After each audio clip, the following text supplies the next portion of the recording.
வணக்கம் ஜோதிடர்களுக்கு வணக்கம்.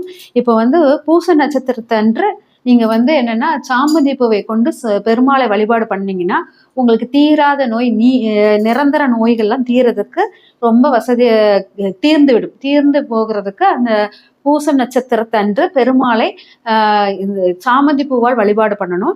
இந்த சாமந்தி பூவால் வழிபாடு பண்ணிட்டு நீங்க நோய்களுக்குள்ள மருந்து மாத்திரைகள் எடுத்துக்கிட்டீங்கன்னா அது ரொம்ப விசேஷமா இருக்கும். அதே சமயம் பார்த்தீங்கன்னா அந்த சாமந்தி பூவை இந்த மருந்து மாத்திரை வைத்திருக்கும் அந்த கவர்ல போட்டு வைங்க. பூச நட்சத்திரத்தன்று பெருமாளை வழிபட்ட அந்த சாமந்தி பூவை நீங்க மருந்து மாத்திரை வைத்திருக்க அந்த மாத்திரை டப்பாக்குள்ள போட்டு வச்சீங்கன்னா மிக விரைவில் அந்த நோய் நொடிகள் விடுபடுவீர்கள்.